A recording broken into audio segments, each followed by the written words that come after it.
প্রিয় বন্ধুরা, তোমরা শুনছো বিএম হরর স্টোরি। আমি বিজয় আছি তোমাদের সাথে।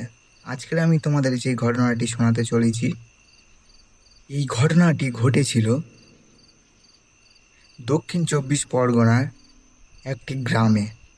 গ্রামটির নাম হলো চুবড়িজাড়া, এবং চুবড়িজাড়ার মধ্যে একটি ছোট পাড়া আছে। সেই পাড়াটার নাম হলো মিস্ত্রি পাড়া। এই ঘটনাটা ঠিক 10 থেকে 12 বছর আগেকার।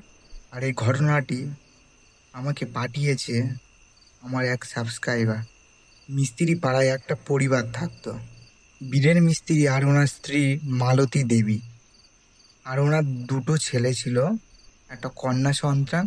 ছেলেটার নাম আকাশ, মেয়েটার নাম হচ্ছে সোনালি।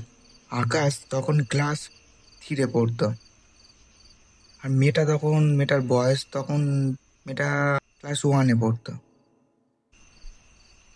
আর ওই পাড়াটার মধ্যে সবথেকে ভালো পড়াশোনা আকাশের। আর ওর মা সবসময় ওকে পড়াতে বসতো, সবসময় পড়াতো। একদিন রাতে, তখন রাত ঠিক 9টা বেজে গেছে, আকাশের মা আকাশকে পড়াচ্ছে। পড়াতে পড়াতে আকাশ ঘুমিয়ে পড়েছে। আকাশের মা বলে, এই লাস্ট হাতের লেখাটা করে তারপর ঘুমোবি। আকাশ বলে, আমি কালকে সকালে করব। আকাশের মা রেগে ওকে চড় মেরেছে। মারার পরে আকাশের বাবা সেই টাইমে ঘরে ঢুকেছে। ঘরে ঢুকে মালতী দেবীকে বলল, কেন কেন ওকে মারলি কেন তুই? তারপর মালতী দেবী বলল, ওকে আমি বলেছি না এই হাতের লেখাটা করে তারপর শুবি। মালতী দেবী আর বীরেন মিস্ত্রির মধ্যে তুমুল ঝগড়া বেঁধে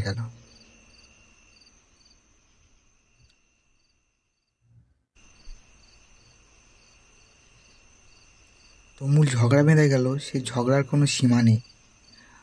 বীরেন মিস্ত্রি মালতী দেবীর গায়ে হাত তুলল দুবার। মালতী দেবী রেগে, তখন রাত 10টা বেজে গেছে।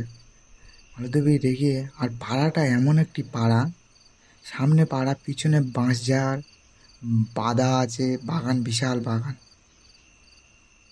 মালতী দেবী রেগে পিছন দিয়ে বাঁশঝাড় দিয়ে চলে গেছে। তখন রাত 10টা বাজে। চলে গেছে, যাওয়ার পরে বীরেন তো খুঁজছে চারদিকে, কোথায় গেল কোথায় গেল। বীরেন তো জানে না যে ও মালতী দেবী।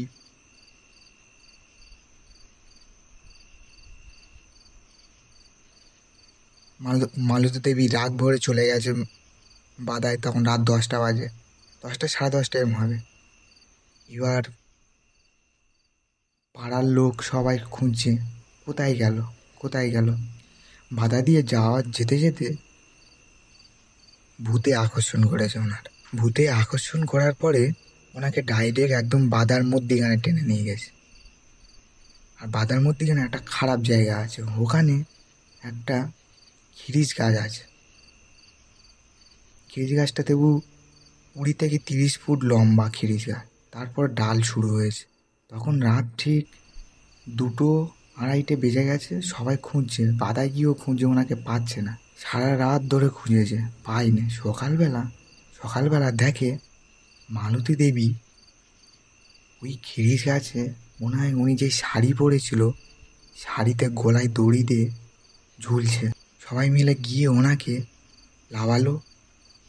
সে বীভৎস মুখ, মুখ পুরো ফ্যাকাশে কালো, ঝুলছে। পাড়ার লোক বলছিল যে ওখানে খারাপ জায়গা, ওনাকে আকর্ষণ করে টেনে নিয়ে গেছে। আর স্বাভাবিক ভাবার কথা যে মিনিমাম 10-20 ফুট উঁচু গাছ, আর উনি একটা মেয়ে ছেলে, অত উপরে শাড়িটা কিভাবে দিতে পারে। তারপরে ওনাকে লাবিয়ে গাছ থেকে শ্মশানে নিয়ে যাওয়া হলো, পড়ানো হলো। যখন পড়াচ্ছিল তখন ওনার মাথা জ্বলে তো পা জ্বলে না। মানে ওনার শরীরের অর্ধেক জিনিস বাদ দিয়ে দিয়েছে। হাত কেটে বাদ দিয়ে দিয়েছে, হাত জ্বলেনি, পা জ্বলেনি, সব কেটে বাদ দিয়ে দিয়েছে। পড়ানো হয়ে যাওয়ার পরে সবাই চলে এলো। তার কিছুদিন পরে মালতী দেবী চেপেছে, ওনার বাড়ির পাশে একজনকে চেপেছে মালতী দেবী।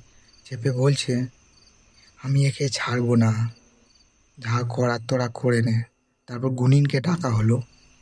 গুনিন এসে ফুঁক দিল, দেওয়ার পরে উনি ছেড়ে দিল। মিনিমাম 8 থেকে 9 মাস জ্বালিয়েছে লোকজনকে। রাস্তায় 9টার পরে কেউ বাইরে বার হতে পারতো না, বার হলে দেখা দিত। রাস্তা দিয়ে সাদা শাড়ি পরে হাঁটছে এবং তার 2-3 মাস পরে আরেকজনকে চেপেছে। চাপার পরে গুনিনকে ডাকা হলো। গুনিনকে ডাকার পরে গুনিন বলছে, তোর কি চাই বল। বলে, আমি যাব না এখান থেকে। বলে, তবে গুনিন কি মন্ত্র পড়ার পরে ওনাকে বোতলবন্দি করে নদীতে ফেলে দিয়েছে। সেখান থেকে পুরো পাড়া শান্ত, আর কোনো অস্বাভাবিক ব্যাপার নেই, পুরো পাড়া শান্ত। এবার রাত 10টা-11টার সময় সবাই বাইরে যেতে পারে, আর সেই ভয়টি আর নেই। এই ঘটনাটি সম্পূর্ণ সত্য ঘটনা। যদি তোমরা রাতে কোনো শব্দ শোনো তাহলে পিছনে তাকাবে না। আশা করি তোমাদের এই ঘটনাটি ভালো লেগেছে। ঘটনাটি ভালো লাগলে আমার চ্যানেলটি সাবস্ক্রাইব করে দিও, এবং তোমাদের জীবনে ঘটে যাওয়া কোনো সত্য ঘটনা বা তোমাদের রিলেটিভ কারোর জীবনে ঘটে যাওয়া কোনো সত্য ঘটনা ঘটে থাকে তাহলে আমার এই চ্যানেলে কমেন্টে জানাও, বা আমি ডিসক্রিপশানে আমার ইমেল অ্যাড্রেস দিয়ে দেবো। ইমেলে সরাসরি লিখে পাঠাবে। প্রত্যেক শনিবার ঠিক রাত 10টার সময় আমি এরকম সত্য ঘটনা নিয়ে তোমাদের সামনে হাজির হই। তাহলে এখন দেরি না করে চ্যানেলটি সাবস্ক্রাইব করে রেখো, এবং কমেন্টে বলতে ভুলো না যে এই গল্পটি কেমন লেগেছে।